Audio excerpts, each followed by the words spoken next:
Dear students, या video लेक्चरमध्ये आपण इयत्ता 11वी इंग्रजी विषयाची प्रथम सत्र परीक्षेची नमुना प्रश्नपत्रिका पाहूया. यासाठी सिलेबस पहा.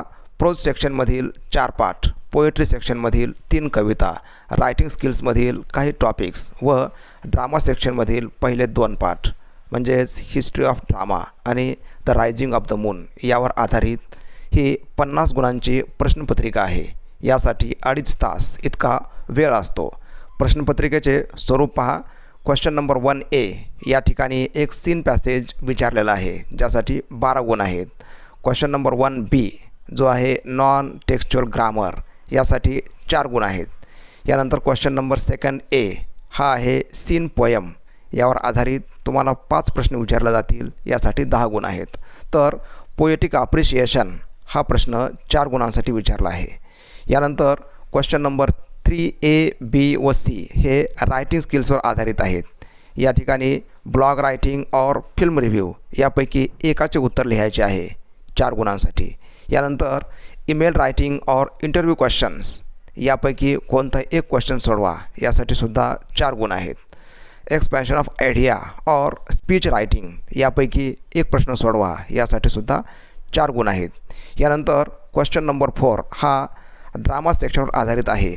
Question number 4A history of drama या ठिकाणी ऑब्जेक्टिव्ह टाईप 4 प्रश्न विचारलेले आहेत, यासाठी 4 गुण आहेत.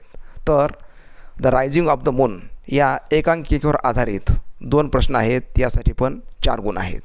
अशा प्रकारे हा आहे पेपर पॅटर्न. चला तर मग ही प्रश्नपत्रिका पाहूया. प्रश्नपत्रिकेची PDF लिंक तुम्हाला डिस्क्रिप्शन बॉक्समध्ये दिली आहे. प्रश्न पहा. Question number 1A read the extract and complete the activities given below.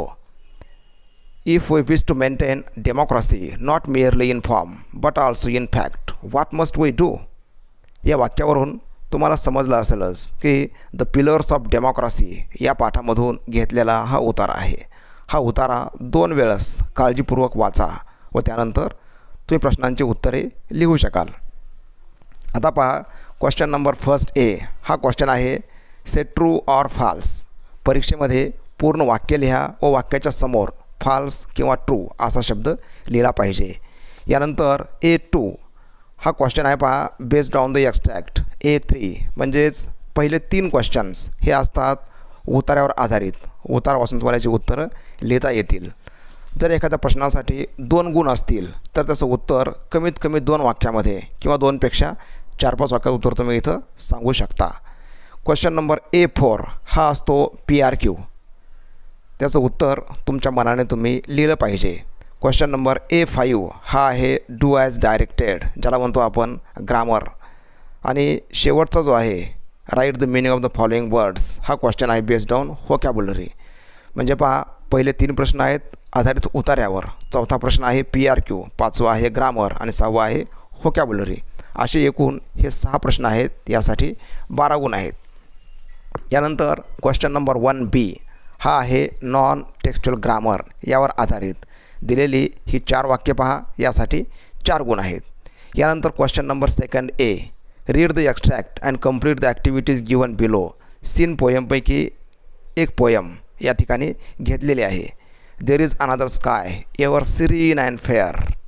तुम्हाला इथं कळालं असेलच ही कवितेचं नाव आहे there is another sky. Emily Dickinson याने लिहिलेली ही एक सुंदर कविता आहे.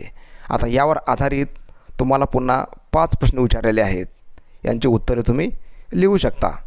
या ठिकाणी पहिले 2 प्रश्न हे पोयमवर आधारित आहेत. तर A3 हा क्वेश्चन असतो PRQ, त्याचं उत्तर तुम्हाला तुमच्या मनाने लिहायचं आहे. A4 हा प्रश्न आहे बेस्ड ऑन पोएटिक डिव्हायसेस, अलंकारावर आधारित हा प्रश्न आहे. तर A5 हा प्रश्न असतो पोएटिक क्रिएशन, दिलेल्या थीमवरून तुम्हाला एखादी पोयम तयार करायची असते.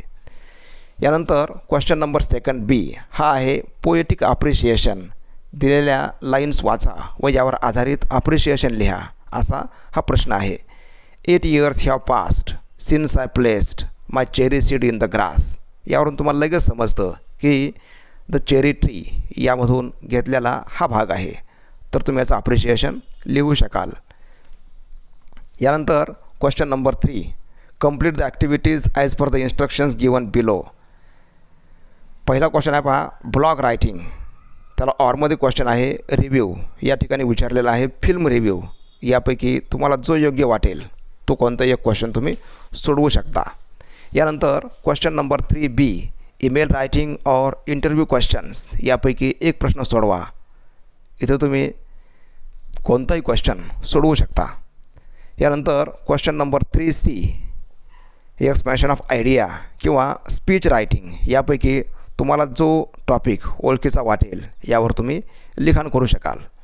अशा प्रकारे 12 गुणांसाठी रायटिंग स्किलचे या ठिकाणी 3 प्रश्न तुम्हाला सोडवायचे आहेत. क्वेश्चन नंबर 4 हा आहे based on drama section, history of drama. यावर आधारित 4 गुणांसाठी प्रश्न विचारलेले आहेत. त्या पाठाचा अभ्यास करून तुम्ही याची उत्तरे लिहू शकाल. तर शेवटचे 2 क्वेश्चन हे the rising of the moon या एकांकिकेवर आधारित आहेत. एका प्रश्नाचे उत्तर साधारणतः 50 शब्दामध्ये तुम्ही लिहिले पाहिजे. जवळपास 2.5 तासामध्ये संपूर्ण प्रश्नपत्रिका तुम्ही सोडवली पाहिजे. डिअर स्टुडंट्स, प्रश्नपत्रिकेची PDF लिंक तुम्हाला डिस्क्रिप्शन बॉक्समध्ये दिली आहे. प्रश्नपत्रिकेचा अभ्यास करून 2.5 तास वेळेत प्रश्नपत्रिका सोडवून पहा व ती तुमच्या इंग्लिश टीचरकडून तपासून घ्या. Thank you for watching. Have a nice day.